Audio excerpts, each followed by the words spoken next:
kan pertama kali sempat nggak kepanggil kan, ada seleksi di Asprop, terus nggak kepilih. Terus kan yang pas tingkat nasional DKI, kan itu kan di seleksinya di Bea Cukai.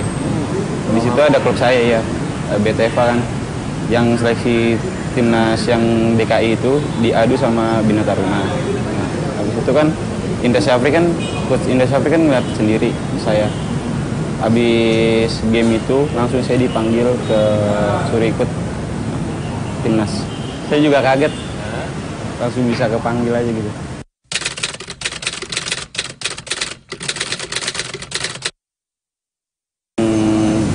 Ya senangnya sih bisa dipegang sama Indra Syafri, kan dia juga pelatih terkenal, terus dia karakternya berwibawa, terus tegas.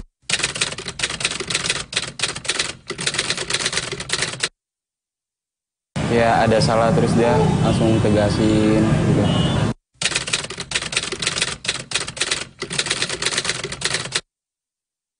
Kebanyakan sih apa namanya, kan kontrol bola langsung disuruh turning kan, tapi saya nggak turning, terus akhirnya diteriakin aja, Lutfi turning gitu.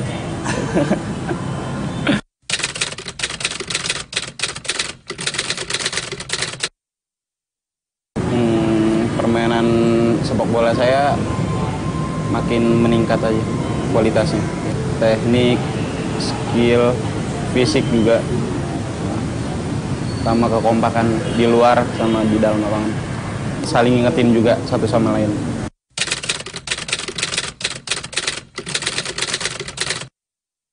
Dia orang yang tegas, berwibawa, baik juga, tapi kalau di luar lapangan juga bisa jadi orang tua dari kita semua.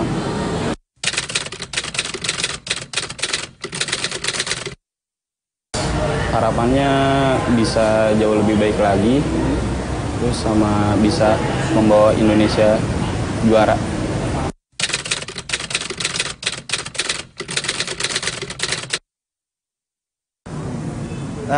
Dan ya suatu kebanggaan sekali untuk bisa dipanggil oleh timnas. Ya semoga saya bisa terus bermain untuk timnas Indonesia.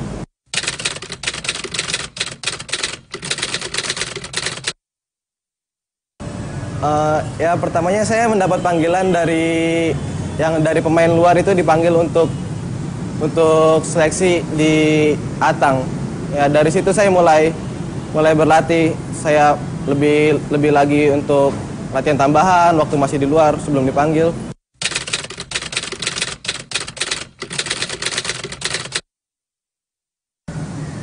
Yang pertama saya lakukan, saya mengucap syukur ke Tuhan karena sudah diberi kesempatan. Habis itu saya berbicara juga dengan orang tua saya.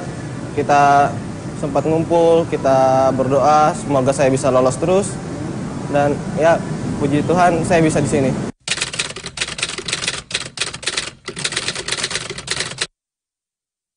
Waktu itu saya sempat memperkuat U16 waktu asuhannya Sultan Harahara. Waktu itu sempat Myanmar juga, tapi kita kalah di final. Sempat juga ikut Fahri Husaini, tapi karena di ban jadi enggak. Terus Edward Chong juga sempat, tapi karena saya cedera jadi saya dipulangkan. Nah, semoga yang sekarang ini saya bisa lolos terus.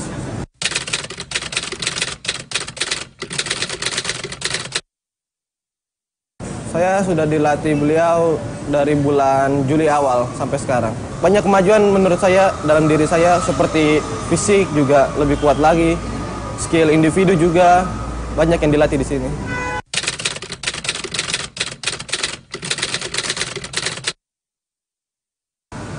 Bedanya kalau di sini kita tuh lebih tegas, lebih disiplin dilatihnya, dan juga lebih dilatih mental juga.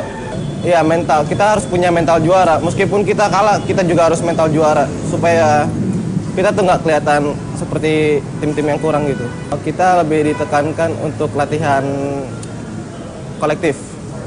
Karena kita kan dari luar, kita tuh nggak dari beda-beda tim, jadi kita lebih dilatih kolektif.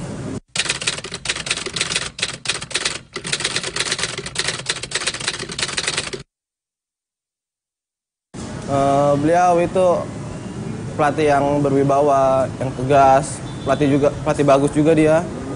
Pernah dapat arahan seperti sebelum mau tanding kan, saya dikasih tahu apa yang saya harus lakukan.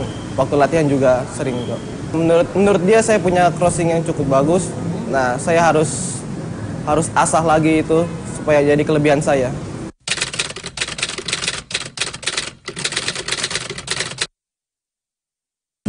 Ya, Coach Indra Safri juga bisa ngeliat itu dari luar kita, apa yang kita punya masalah. Dan dia tuh sangat terbuka orangnya. Kalau kita punya masalah, kita tinggal datang aja ke dia. Kita omongin apa masalah kita, dan dia akan kasih solusinya. Kalau di dalam lapangan menurut saya cukup galak ya. Cukup galak. Tapi kalau di luar lapangan sangat tenang, baik. Gayanya dia ya, dia itu suka pakai speaker kalau di lapangan suka pakai speaker itu aja. Ya itu mungkin dari ciri khasnya dia ya. Dari sejak dulu juga dia udah punya kumis kan.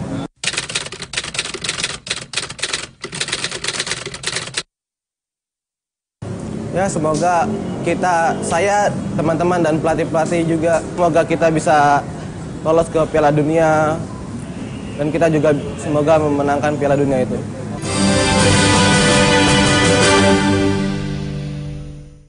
Baik, nah ini kalau bicara tadi mengenai pemain yang sukses gitu. Kalau kemarin di laga yang kemarin Egy ini menjadi bisa dikatakan pemain bintang gitu di lapangan. Ya. Apakah memang ada perlakuan khusus misalnya atau bagaimana sebenarnya?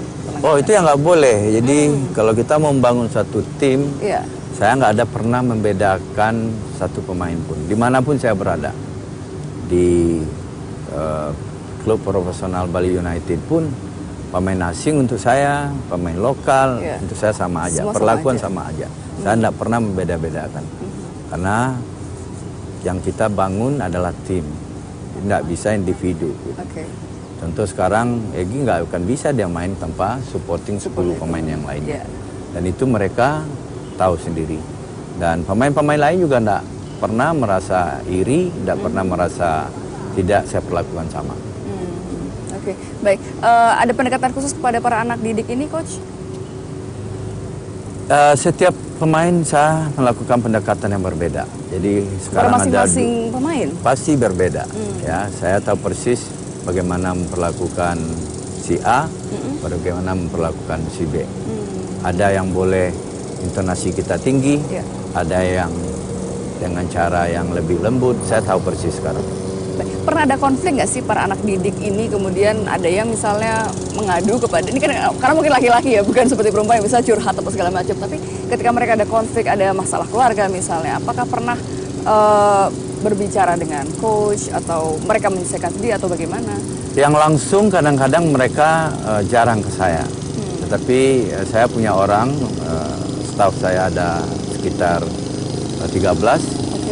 Yang paling dekat dengan pemain itu sebenarnya Masyur, tukang yang mijit mereka. Terus dokter tim, terus Kidman. Itu orang yang selalu hampir setiap saat bersentuhan dengan mereka. Nah, informasi dari mereka itu yang disampaikan. Setelah saya tahu dia bermasalah, baru saya akan melakukan pendekatan ke mereka dan akan saya panggil dia. Karena kadang bisa berdampak nggak sih Coach pada penampilan mereka di lapangan ketika mereka memiliki masalah gitu, Pasti, apalagi pemain usia muda sesuai dengan karakteristiknya dia sangat labil sekali. Ya. Makanya darah muda yang gitu. Saya tekankan ke mereka, dia hanya boleh menelpon orang tuanya saat mau pertandingan. Ya, karena kalau dia misalnya contoh kecil saja nih, kalau anak-anak umur punya pasangan begitu. Dia punya pacar, dia telepon pacarnya ini minta tiket 10 tetapi cuma ada 4, jadi pikiran sama dia. Makanya saya bilang ke sekretaris tim ya, hal-hal yang begitu nggak boleh terjadi. Jadi anak-anak yang seumur segini, yang penting berikan dia kenyamanan, ya, jangan dia dibawani oleh banyak-banyak masalah. Oke, baik. Nah, kalau misalnya tadi hubungan coach dengan mantan anak didik yang sudah diasuh ini seperti apa sih, Coach? masih berhubungan dengan baik? Oh, sangat baik ya. Hampir semua pemain yang bekas saya bina, ya mereka selalu berkomunikasi dengan saya, dan bahkan masih ada kegiatan-kegiatan yang kadang-kadang kita bareng dengan dia, seperti Evan dan lain sebagainya. Kita selalu berkomunikasi. Oke, baik. Kita masih akan berbincang-bincang lagi dengan Coach Indra. Kita akan kembali saat lagi, tetaplah bersama kami di Tokoh Kita.